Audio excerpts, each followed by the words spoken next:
वो देखता है कि गाड़ी के अंदर जो बच्ची है उसकी आंखों में कोई डर नहीं है, ना ही वो चिल्ला रही है।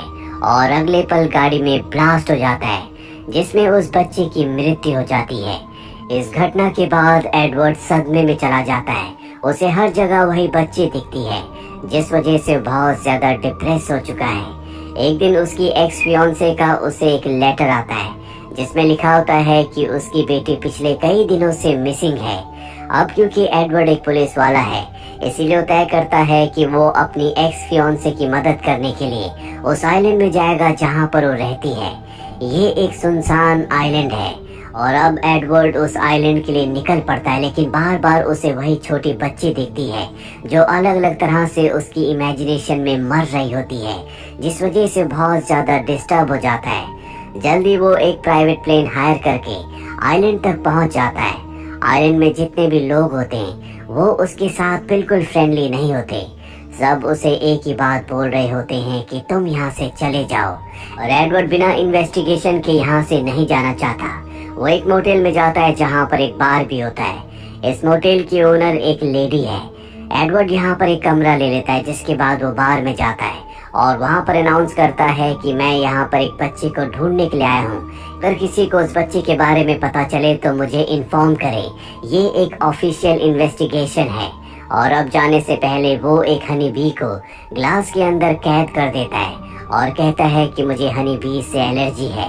यहाँ बार में लड़कियां ही लड़कियां होती है, लड़के बहुत कम होते हैं। और जब एडवर्ड ये बात बोलता है तो सब के सब हैरान हो जाते हैं। ऐसा लगता है कि जैसे उसने कोई क्राइम किया हो।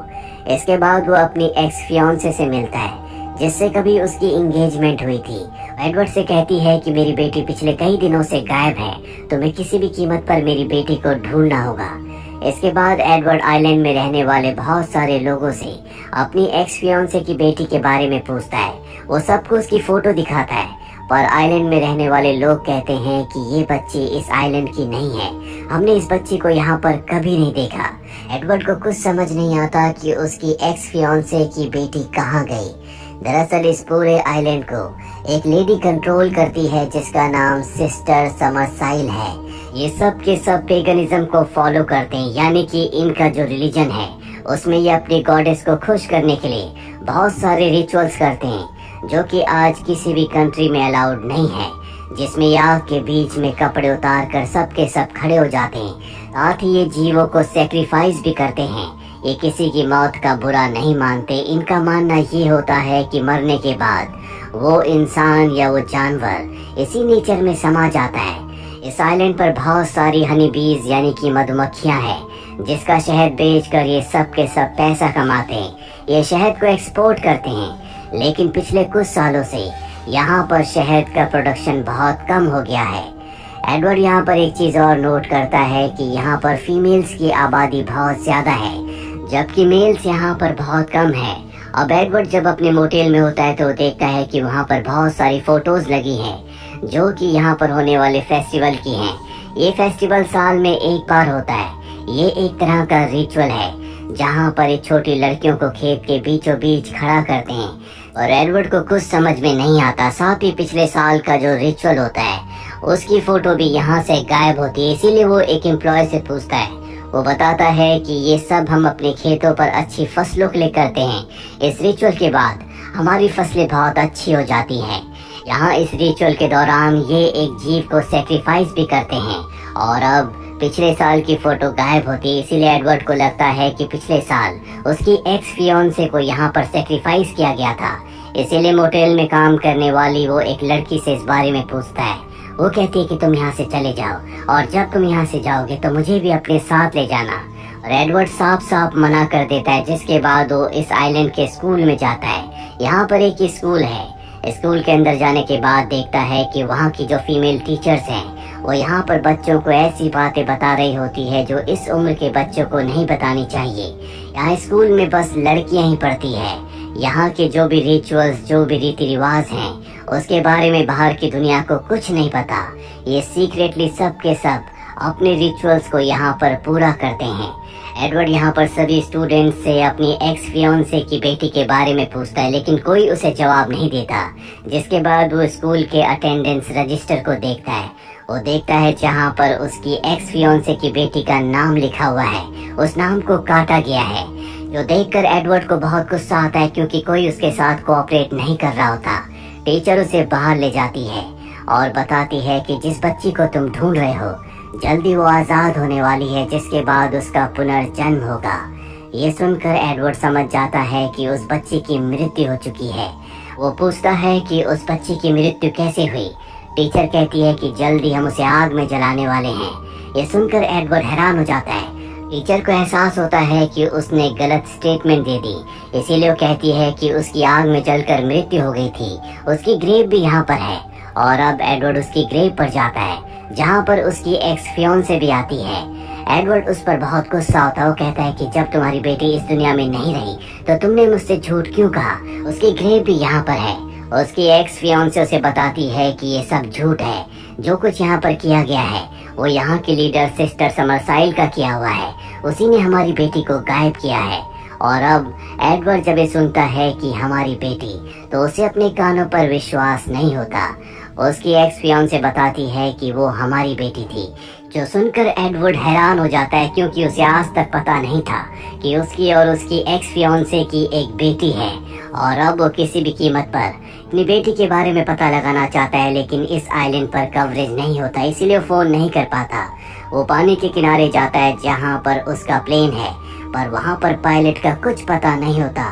साथ ही प्लेन की जो वायरिंग्स होती है वो पूरी तरह से किसी ने खराब कर दी थी। यानी कि इस आइलैंड में रहने वाले लोग ये नहीं चाहते कि कोई यहाँ से बाहर जाए और बाहर की दुनिया को यहाँ के रिचुअल्स के बारे में पता चले, क्योंकि ये सब के सब इलीगल होते हैं। और अब एडवर्ड सिस्टर समरसाइल के पास जाने के लिए निकल पड़ता है।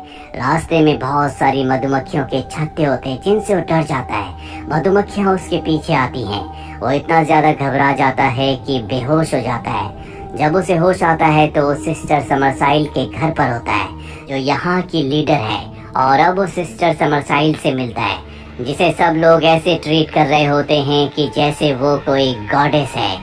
सिस्टर समरसाइल उसे बताती है कि 18th सेंचुरी में मेरी ग्रेट ग्रैंड मदर इंग्लैंड छोड़कर यहाँ पर आ गई थी, क्योंकि इस तरह के रिचुअल्स को वहाँ पर बैन कर दिया गया था। जो भी ये रिचुअल्स करता था उसे सजा दी जाती थी।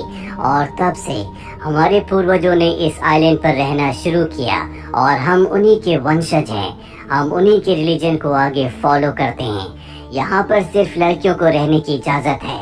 यहाँ जितने भी लड़के हैं उन सब को सिर्फ यहाँ पर लड़कियों को प्रेग्नेंट करने के लिए रखा जाता है, ताकि यहाँ पर हमारी आबादी कभी कम ना हो। साथ ही पिछले कुछ सालों से हमारा जो शहद है वो अच्छे से प्रोड्यूस नहीं हो रहा था, इसीलिए हमें किसी को सेक्रीफाइस करना था। एडवर्ड पूरा सच जानने के बाद अपने कानों पर विश्वास नहीं कर पाता, क्योंकि इस तरह के रिचुअल्स अब दुनिया में कहीं नहीं होते। ये कानूनी तौर पर एक अपराध है और वो चाहकर भी सिस्टर समरसाइल को अरेस्ट नहीं कर सकता। वो सिस्टर समरसाइल से कहता है कि मैं अपनी एक्स फियोंसे की ग्रेव को खोदकर उसकी बॉडी को निकालना चाहता हूँ, जिसके लिए मुझे आपकी इजाज़त की ज़रूरत है। सिस्टर उसे इजाज़त दे देती है, जिसके बाद वो अपनी बेटी की ग्रेव को खोदता है और उसके अंदर उसे अपनी बेटी की बॉडी नहीं मिलती, बल्कि वहाँ पर उसकी डॉल होती है, जिससे वो समझ जाता है कि उसकी बेटी अब भी जिंदा है, यानी कि रिचुअल को परफॉर्म नहीं किया गया। उसे पूरी तरह से विश्वास हो जाता है कि उसकी बेटी को यहीं कहीं छुपाया गया है। सामने एक खंडर होता है। वो उस खंडर के अंदर जाता है, जहाँ पर उसे अपनी बेटी का स्वेटर का टुकड़ा मिलता है। वो समझ जाता है कि उसकी बेटी को यहीं पर कैद करके रखा गया था। यहाँ पर पानी भी होता है। वो पानी के अंदर जाता है ताकि उसे कुछ सबूत मिल सके, लेकिन वहाँ पर उसे कोई सबूत नहीं मिलता। और जब वो पानी से बाहर आने की कोशिश करता है तो बाहर आने का जो रास्ता होता है वो लॉक हो गया होता है, जिस वजह से पूरी रात उसे पानी के अंदर ही रहना पड़ता है।